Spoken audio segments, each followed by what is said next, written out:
మహాత్మా గాంధీ ఎట్లయితే అహింసాయుతంగా పోరాడి భారతదేశం స్వాతంత్రం తెచ్చిండో అదే పద్ధతిలో అదే కోవలో కేసీఆర్ గారు శాంతియుతంగా పోరాటం చేసి ఉద్యమాలు చేసి తెలంగాణ సాధించడు. ఆయన తెలంగాణ ఉద్యమం చేసినప్పుడు ఎవరికి నమ్మకం లేకుండే ఇప్పుడున్న నాయకులు ఇప్పుడు ఎట్లా మాట్లాడుతారో అబద్ధాలు అప్పుడు అట్లే మాట్లాడారు. గులాబీ కండువను చూసి ఎక్కిరిచ్చారు తెలంగాణ వస్తాయని. తెలంగాణ వచ్చిన తర్వాత అంతా గులాబీ కండ కాళ్ళల్లో కూడా గులాబీ కండువలు వేసుకోరు.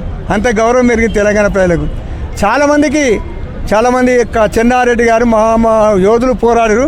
అప్పుడే తెలంగాణ రాలేదు. కేసీఆర్ తెలంగాణ చేస్తారని అనుమానపడ్డారు.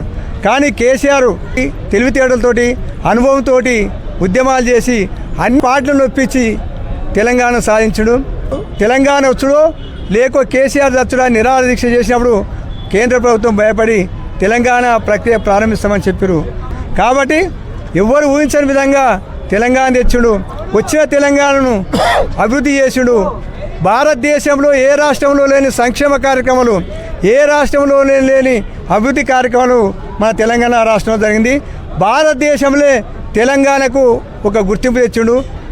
పెట్టుబడులు కాకుండా ఉత్క ఆదాయం పెంచుడు, తలసరి ఆదాయం పెంచుడు, తెలంగాణకు గౌరవం తెచ్చుడు. కానీ స్థానిక నీళ్ళకి మన సాధనాలు ఎంత ఇబ్బంది పడ్డామో మాకు అందరికి గుర్తే ఉన్నది. దానికి ట్యాంకర్కి ఎదురు చూసేది. అటువంటి పరిస్థితి నుంచి స్థానిక మంచిలు ఇచ్చిన మహా వ్యక్తి. అదేవిధంగా రైతులకైతే చెప్పనికి లేదు. తొలుత అందరు రైతు బిడ్డలమంటారు. ఎప్పుడైతే కేసీఆర్ వచ్చిన తర్వాత తొలుత రైతుల కొరకు ప్రారంభించింది మిషన్ కాకతీయ. దాని ద్వారా చెల్లు బాగా చేపించినందుకే మనకు చెల్లు నిండి గ్రౌండ్ వాటర్ లెవెల్ పెరిగింది. మిషన్ బాగా ఉడుకుతున్నాయి. ఇంకా అట్లా గ్రౌండ్ లెవెల్ వాటర్ లెవెల్ పెరిగింది.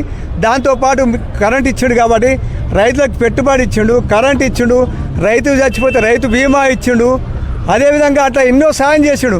ఇంతకుముందు ఎవరైనా అట్లా చేసినా ఒకసారి ఆలోచించాలి. ఇప్పుడు ఇక్కడ హాస్పిటల్కి పోయినాం.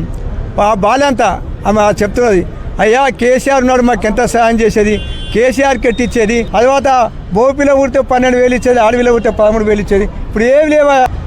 బస్సులు ఎక్కమంటాడు కొట్లాడబెట్టిన. అంతేకాప మాకైతే చాలా అన్యాయం చేసి ఎందుకు కూడా కొట్టుకున్నాం మాకే అర్థమైతే లేదు. బాధపడుతున్నామే మేము ఎందుకు కూడా కొట్టుకున్నాము, మా దురదృష్టం అనే బాధపడుతున్నారు. కాబట్టి తెలంగాణ ప్రజలంతా ఇప్పుడు మళ్ళీ కేసీఆర్ కావాలని కోరుకుంటారు.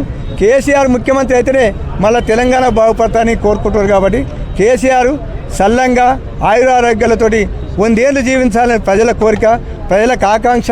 కాబట్టి కేసీఆర్ నిజంగా ఈ వాడల పట్టణాల్లో పల్లెల్లో కేసీఆర్ జన్మదినాన్ని ఘనంగా జరుపుకుంటారు. సంతోషాలతో జరుపుకొని మా కేసీఆర్ మళ్ళీ రావాలని నినాదాలు ఇస్తారు. కాబట్టి అందరికీ ధన్యవాదాలు.